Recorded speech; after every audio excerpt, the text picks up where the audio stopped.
Just when I think that I'm out, they pull me back in.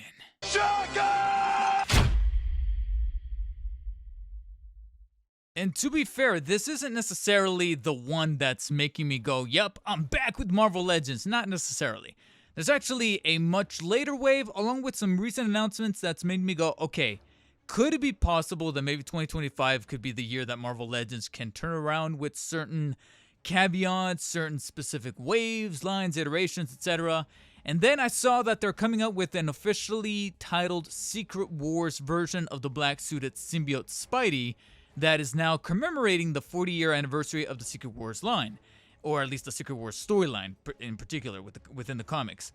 And so they decided to implement a wave that is put upon a carded series, a kind of similar to the retro card from before, because this isn't necessarily the first time that we have gotten Black Suit Spidey since the point of no return, which in my opinion is the pandemic. But within Spidey, there was the retro card, there was the animated series, there's an awful lot of iterations from specific storylines. Secret Wars is now the newest one, and out of that entire wave, the only one that slightly piqued my interest and told myself, alright, if I have the money at the time, maybe I'll pick it up, in which case, you can tell exactly where I leaned, I'll get myself that black-suited Spidey, even though I technically already have one from the retro card, and see exactly how it compares. Now, first impressions, you can see here that it's straightforward the black-suited Symbiote Spidey. Very sleek with a matted black finish. Overall, just straightforward black, not much in the way of paint decals and detail, outside of course the white paint decals on the eyes, the hands, on the back of the hands, and of course the spider symbol on the front that then wraps around towards the back.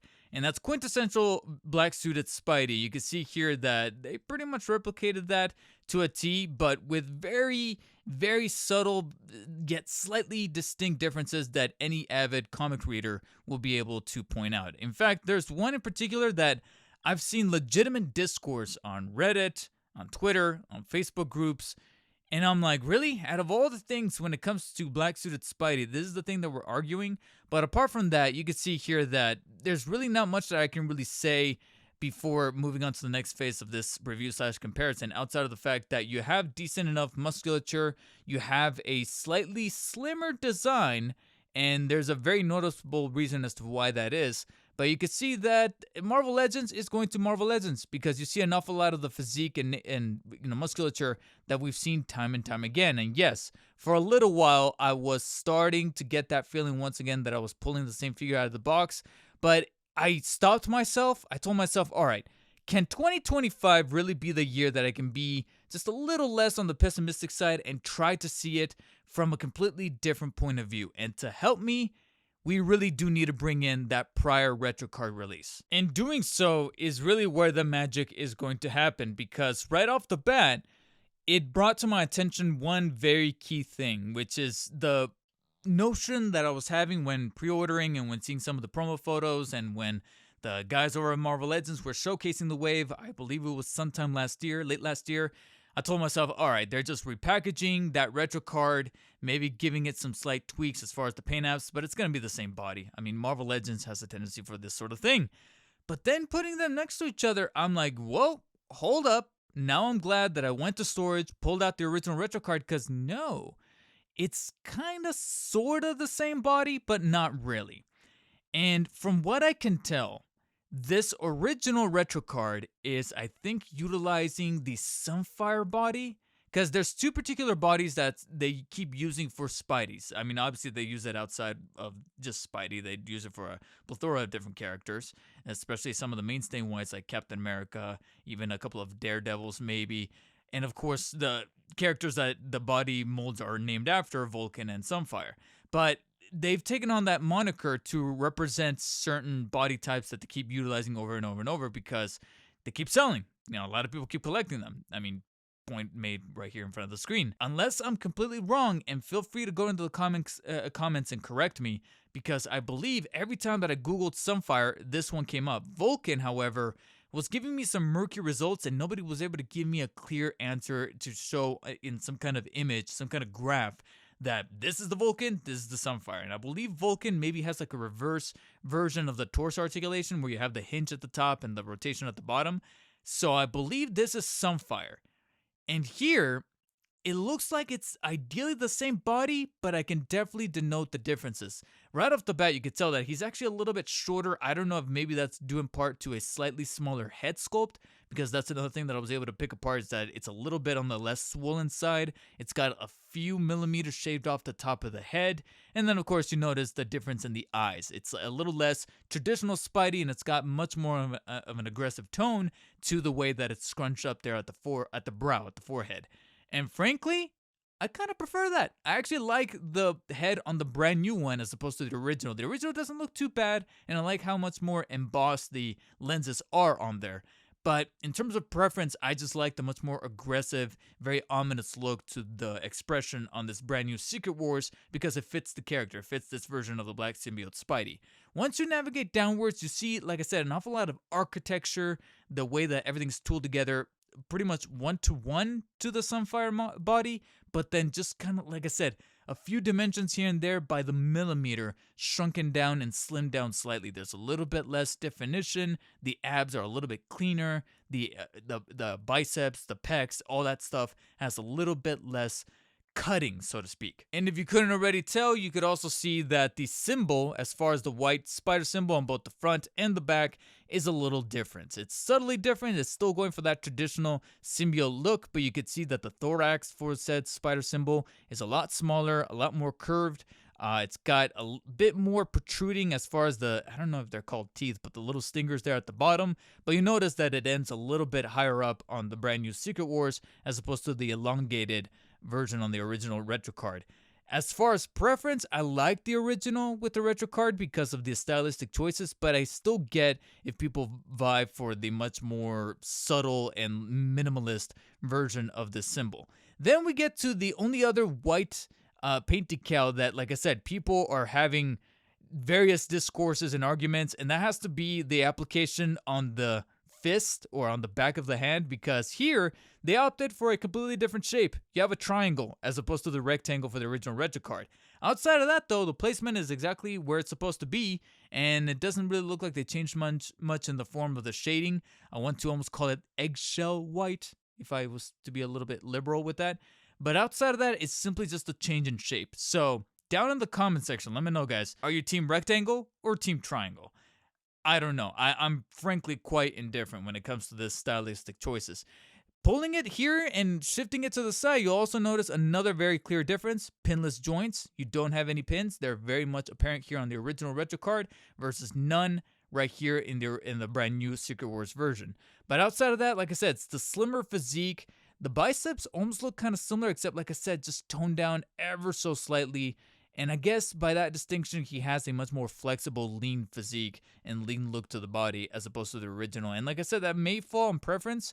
Now looking at them side by side, even though I do understand that maybe the buffness lends to the amplified powers of the Symbiote Suit Spidey, there's actually something about the Secret Wars lean physique that just kind of is starting to win me over a little bit the more I look at it and the more I kind of see them next to each other. And again, I'm glad that I'm making this comparison because I was quick to write this off as a simple repaint. But no, they actually changed up enough that this is starting to lean towards being a brand new body. And so to see that they managed to make that happen even while keeping the tooling of the articulation pretty much one-to-one, which is of course incredibly easy to point out because ideally it's the same. The ball joint at the top allows the head to fully rotate and the hinge inside allows it to pivot inwards like so, pretty far, and then upwards like that. Unfortunately, not much in the way of tilting. I don't know if it's because of the way that the overall hole or rim around the head that fits into the ball joint is constructed, but at the same time it looks like maybe they had a similar thing going for the original, except it nudges a little far. So I kind of wish that maybe they would have made these cutouts just a little bit on the wider side like they did with the original. That way we can get that slight tilting actually to happen. But no harm, no foul there. It's just something that I would have preferred. In terms of the way that they tooled the shoulders, it's, like I said, almost identical one-to-one. So rotation can definitely be found 360 vertically right there, as well as the hinge inside of the shoulder joint, though it stops just shy of the 180-degree angle to allow it to go a full flat. So do be careful to press it any further than that. I really do wish that it could extend a little further. But of course, inside, baked in, you do have the shoulder butterfly joint that allows it to fit or at least to move forward and back about that far. The biceps can still rotate in place 360, no problem right there, despite a little bit of tightness on mine because of the biceps. Elbows can fully bend at the two joints almost all the way up, though it's a little stagnant on one of them, so you just gotta give it a little bit of an extra press. And then of course at the cuffs for the wrist, they can fully rotate in place 360 as well as bend at the hinge inwards and outwards. Torso joints is still a little bit finicky because it is replicated from the original. So when it comes to like 360 rotation on the mid-torso, it's pretty much achievable, but it just feels like it's a little on the sticky side when coming out of that ratchet. It's like one point of ratchetiness happening right there where it pops into place. So when pressing it from beyond that point, it feels a little scary, but once you get it flexing and of course a little on the looser side, not only can it do that, but it can also kind of crunch and extend towards the back and towards the front pretty decently. I would go a little further if I wanted to, but it doesn't look like it can really do that. And then some slight crunching on the obliques, as you can kind of find it right about right there. Obviously, right underneath that, you have a waist hinge that can bend forwards in a ratchet at least one place, and then I want to say twice towards the back. It feels like there's a second one, a very small second one going towards the back. But of course, you can provide extra extension via that mid-torso turn. Legs are able to flex towards the front pretty far, actually, as far up as you can get right about right there. That's actually pretty awesome. Not much in the way of pressing towards the back because of the way that the ass is sculpted.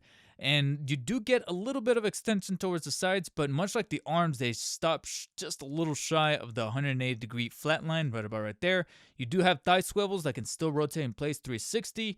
Two joints at the knees that can fully bend all the way up, though much like the elbows, it always feels like there's at least one. And for one leg, it's going to be the bottom one. For the other leg, it's going to be the top one. That's just going to be a little on the stubborn side, so just give it an extra little blow with a hairdryer to loosen it up. And then right underneath that, something that I can still give Marvel Legends some credit for doing over some other competitors is a calf shin swivel. So you get double swiveling happening right there for extra placement. And you're going to need it because, again, you do have that ankle joint that can fully bend the foot downwards and upwards, but not much in the way of rotation. You can slightly pivot it in place like so, but mines are actually a little bit on the sticky side on pretty much both ankles. It's actually a little on the stagnant. It looks like the left one is a little on the looser, yet still firm side, but the right one is the one that feels a little scary and a little, I almost kind of want to call it gummy. So do be careful when it comes to some of your ankle joints. Again, do your due diligence and give it a firm pass with a hairdryer or prop it in some boiling water for a little while to get it flexible. And apologies if it seemed like I was briefing through it because, again, it's ideally the same exact articulation, same exact tooling, but they just took almost every individual piece. And it's almost like on Photoshop where you just hold down the shift key, select one corner and just shrink it down ever so slightly by some millimeters, slim it down and give it the right proportions. And I feel like that combined with the articulation, that uniformity, I think is what's kind of slightly winning me over, even though I do from certain perspectives also like the stylistic choices of giving us a buff Spider-Man with this original retro card from a couple years back. And frankly, it looks like not much was changed in the form of accessories. They both come with pretty much the exact same hand accessories. In fact, they're sculpted exactly the same. You have the same choices as far as what they threw in, from the web shooters to, of course, the open wall crawling hands. And ideally, it's the exact same thing with the brand new one, of course, with the only distinction being the triangle white shape on the back of the hand as opposed to the rectangular one. But outside of that, it's completely identical, so not much is lost there. However, kind of adding a little bit of extra value to that $24.99 price tag that I can fully get behind. The brand new Secret Wars version comes with an added head sculpt with leering, meaner eyes, squinting right there with some proper sculpting behind the brow, but of course much more narrower lenses. And so I do like the added expression here because it, again, feeds to the aggressive nature of the black suited Spidey that's meant to be a bit on the angrier side. But on top of that, you can kind of see where I'm going with this. Not only can you swap the heads in between these two, and it's pretty intuitive to do so, but the next thought that I had as a collector is, of course, trying to see if either of these heads fit on the original retro card, and naturally they do. It's the exact same ball peg, so swapping the heads with any of these guys is doable, and that's glad to see. It kind of reminds me of why I'm filming with a Sony camera, because Sony, as long as you got that E mount, you can use virtually any lens as long as it's E mount. And sometimes you got some third parties out there like I think it's called Size, or I can't remember what the names are for some of these lenses that you can find on Amazon. But sometimes it's a third party that's not Sony, but as long as it says E mount, it'll fit on this camera right here. So I do like the fact that they gave it a little bit of versatility should you be a collector or an owner of either of these guys. Now, on the side though, they did have a little bit of a gimmicky accessory, which has to be this Secret Wars commemorative shield. I personally don't care for it. It looks cool inside of the box, and it's probably one of the things that could incentivize in-box collectors to keep this guy on the card. But once you kind of prop it out, I'm like, all right, I guess this is maybe harkening back to the days of like the 80s and the 90s where they threw in things like these. But, no harm, no foul. I just think that it's something that I'm definitely going to keep in the box for as long as possible, even when I come across getting these guys propped up in some kind of detolf or some kind of glass casing or shelf. And this is naturally not going to be up there collecting dust because I feel like it's just going to be getting in the way. But outside of that, it's just an orange plastic shield with this piece here on the back that can flex. So you can have either the peg right here. I don't know exactly where the peg can go, but when you flip it out, you have then this little grabber right here. And technically you can fit this around the wrist area, so you can kind of prop up the wrist a little bit and get him to hold the shield around his forearm to make it look like he's covering up with it. And of course, a little self-indulgent, a little egotistical to have your own portrait, lenticular portrait on the front of your shield. So I think that is kind of funny.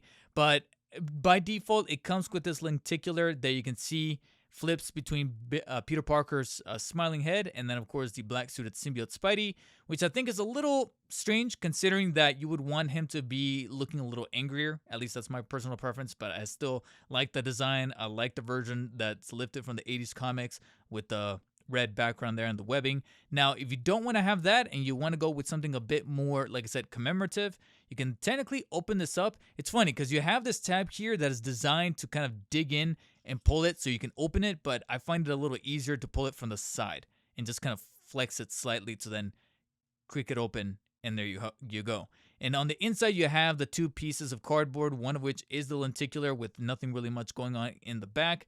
And then the other one that was technically separate in the box was this separate little topper that has the official Marvel Superhero Secret Wars 40th anniversary, celebrating 40 years of Secret Wars there on the side with a black background. On the back, instructions on how to fit it in, which is pretty self-explanatory. So you can technically deck it out. Officially, like I said, it was outside, but I found myself just kind of naturally putting it both in there for the sake of storage. But it does kind of cause it a little bit to protrude and swell up and kind of balloon here in the middle. So when you only have one, it does flush better. And that's technically how it's intended to be. But frankly, having the lenticular one is obviously the choice. It's cooler looking. And frankly, I feel like it'll probably look a little bit better here for the final shot. Ooh, I actually kind of like how it's in between there. You can kind of see a little bit of the mask and a little bit of Peter right there to kind of signify how conflicted he is within the Secret Wars storyline. And then we'll just have this kind of like here on this side over here. And you could see that not much was really added, but at least it didn't necessarily balloon up the price from its original retro card released from, say, $25 to $30. So I'm glad that they kept it. Granted, some people would maybe disagree that the price was tampered with considering inflation in those years. But at least I can see here that it wasn't just a simple repaint. I was glad to be proven a little wrong as far as actually slimming down the body, giving it a bit more proportion, uniformity, and then at the same time adding an additional head sculpt. Granted, I still think that they could have maybe given us some different hand accessories, or at least one more pair of hand accessories, just one more. But at least they didn't necessarily try to reinvent the wheel with those bonus hand accessories. I personally don't see any great affinity with this little accessory here that harkens back to those original nostalgic figures, but it might rub the right way for some other folks. So this is quintessentially a release that I definitely understand if people were hyped for it, specifically if they missed out on the original retro card and they don't want to necessarily pay scalper prices. then this is a very easy pickup if you are amongst that demographic. If you already have the original, well, at least you don't necessarily go terribly wrong double dipping, because there was enough differences happening here as far as the paint applications and, like I said, a little bit of the proportions happening within the body, that there's a little bit of justification, but it's also not the definitive pick of a black suited Spidey figure. I still think that if you are gonna go in that direction, we really need to see exactly how this Maximum series is gonna pan out, because trust me, if that Maximum Spidey that recently got announced does gangbusters, it's a great figure with a brand new body, and they start to look at the potential of what they can extrapolate from Secret Wars, or a black suited Spidey that McFarlane kind of pioneered a little bit when he was trying to design Venom and trying to come up with that storyline. Yeah, there could be potential there for a triple dip. In the meantime, though, this Secret Wars iteration gets a pretty modest 7 out of 10 from me. And at least I'm glad to see that I didn't get the feeling, I wholeheartedly did not get the whole, oh, I'm pulling the same figure out of the box feeling here. Yeah, it started that way, but at least over time, it kind of graduated to a level that I was a little bit more comfortable with. It made it sting a little less to having owned this version of the character of this black suit. And it's kind of made me look at some of the more recent figures that have been propping up in Target, such as Agent Venom or the Unlimited Spider-Man, a little bit more fondly, and kind of gave me the incentive to be like, you know what, I'm in town. Let me go a little bit on the hunt to see if maybe I can kind of scope these guys out in particular. And also makes me a little curious to see what that Maximum series is going to be. And if things can kind of snowball in the right direction, hey, Marvel Legends might be back, boys. Well, at least back for me. Are you guys in any kind of hunt for the new Marvel Legends figures, whether it be with Spidey in particular or any of the other characters? Out of the Secret Wars wave, which one is the one that you're trying to add to your collection, or you're happy you have gotten recently? Where do you stand really going forward with Marvel Legends in 2025? Because we're entering this year with, like I said, some preemptive releases and targets. People finding Agent Venom, finding Chameleon, finding the female Electro, etc. This new wave that was barely showcased at the end of 2024, and now it's already hitting stores. That's genuinely surprising to me. But of course, the big elephant in the room, that Maximum Spidey, and exactly what kind of precedent it's going to set regarding price and regarding quality. I'm eager to see what you guys have to discuss down in the comments and what you guys have done there if you guys enjoyed this review, but more so comparison to between the two Spideys, the two black suited Spideys here. Let me know by hitting the thumbs up button if you enjoyed it, thumbs down if you did not, and of course, as always, stay humble. I'll catch you guys on the next one. Take care.